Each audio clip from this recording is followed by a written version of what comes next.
আগামী রমজান না, আগামী রমজান শুধু না, আগামী প্রথম রমজান। আগামী অনেক রমজান আসবে, তবে আগামী প্রথম রমজানের আপনারা ইতিমধ্যেই জেনেছেন মিডিয়ার মাধ্যমে এবং এখানে এসেও জেনেছেন যে আমেরিকার দুইজন ডেপুটি অ্যাসিস্ট্যান্ট ফরেন সেক্রেটারি আজকে আমাদের দেশ ভিজিট করছেন। আমাদের সাথে এটা তাদের দ্বিতীয় মিটিং। এর আগে তারা বিভিন্ন পাবলিক এবং প্রাইভেট বিশ্ববিদ্যালয়ের বিসিদের সাথে বসেছিলেন। সেখানে মত বিনিময় করার পরে রাজনৈতিক দল হিসেবে আমাদের সাথে তারা প্রথম বসেছেন। তাদের সাথে আমাদের খোলামেলা কথা হয়েছে। তারা বাংলাদেশের বর্তমান রাজনৈতিক অবস্থা জানতে চেয়েছেন। তারা আগামী ইলেকশন কখন হবে, কিভাবে হবে, এটা জানতে চেয়েছেন। তারা জানতে চেয়েছেন যে সবগুলা দল রিফর্ম চাচ্ছে, সেই রিফর্মটা কি হতে পারে, আমরা কি চাচ্ছি।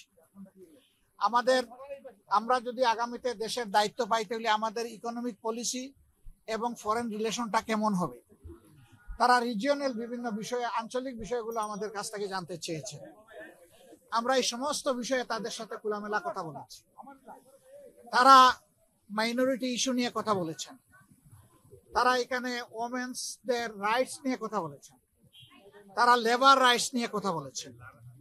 আমরা এই সবগুলা বিষয়ে তাদের সাথে কনভারসেশন করেছি। এর পাশাপাশি আমরা তাদেরকে অনুরোধ করেছি যে আমাদের দেশ এখন একটা ক্রিটিক্যাল জাংচারে আছে, একটা ক্রুশিয়াল টাইম পাস করছে।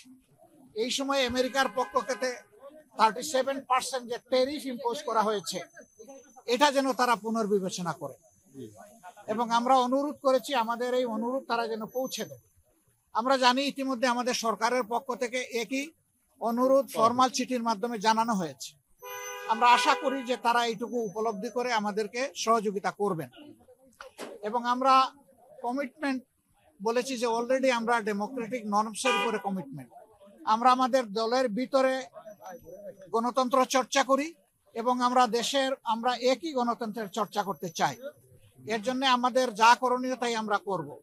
উদাহরণস্বরূপ আমরা বলেছি যে প্রত্যেকটা ক্রেডিবল ইলেকশনে আমরা অংশগ্রহণ করেছি। কম হোক বেশি হোক সংসদের ভিতরে আমাদের সংসদ সদস্য ছিলেন। At the same time election যখন বাংলাদেশে একবার মৃতপ্রায় হয়ে গিয়েছিল এরশাদ সাহেবের সময়, তখনকার আমির অধ্যাপক গোলাম আজম সাহেবই ইলেকশনকে জীবন ফিরিয়ে দিয়েছিলেন কেয়ারটেকার সরকারের ফর্মুলা প্রস্তাবনার মাধ্যমে, যেটা পরবর্তী পর্যায়ে বাংলাদেশের সংবিধানে অন্তর্ভুক্ত হয়েছিল। কিন্তু দুঃখজনকভাবে আওয়ামী লীগ এসে দলীয় স্বার্থে এটাকে সংবিধান থেকে নির্বাসনে পাঠিয়ে দিয়েছিল। এখন আবার সারা জাতি এটি চাচ্ছে এবং আশা করি আমরা এটা আবার পুনঃপ্রতিষ্ঠিত হবে। আমরা আগামী নির্বাচনটা পিআর ভিত্তিতে করতে চাই, যেটা ইতিমধ্যেই আমরা বলেছি, আপনারা জানেন। কেন চাই সেটাও আমরা বলেছি, আপনারা জানেন, নতুন করে বলার দরকার নেই। তারা শুধু এতটুকু জানতে চেয়েছেন যে আমরা কখন এই নির্বাচনটা অনুষ্ঠান দেখতে চাচ্ছি। আমরা বলছি যে সরকারের প্রধান উপদেষ্টা বলেছেন যে তিনি এই বছরের ডিসেম্বর অথবা আগামী বছরের জুনের মাধ্যমে ইলেকশন দেবেন। আমরা তার কমিটমেন্টে তিনি ঠিক আছেন এটা দেখতে চাই। আর আমাদের ভিউ হচ্ছে যে এটা রমজানের আগেই শেষ হয়ে যাওয়া দরকার। ওই জুন পর্যন্ত অপেক্ষা করলে তখন বর্ষা, ঝড়, ঝাপটা, বিভিন্ন ধরনের প্রাকৃতিক দুর্যোগ আসবে, তখন আবার ইলেকশনটা অনিশ্চিত হয়ে যাওয়ার আশঙ্কা দেখা দিবে। আমরা এই জন্য চাচ্ছি ওই আশঙ্কার আগেই, রমজানের আগে যাতে এটা হয়ে যায়, আমরা সেটা আমাদের মত। আমরা বলেছি যে এরকম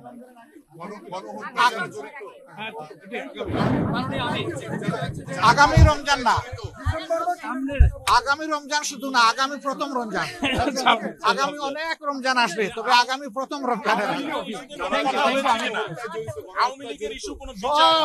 সব ইস্যু আমরা বলেছি যে জাতি ট্রমাটাইজ, এখনো হাসপাতালের বেডে অনেকে পড়ে আছে, এখনো শহীদের মারা, সন্তানরা, স্ত্রীরা কান্নাকাটি করে। এই অবস্থায় আওয়ামী লীগের বিচার অবশ্যই হতে হবে, তবে আমরা বিচারটা চাই যে ফেয়ার বিচার।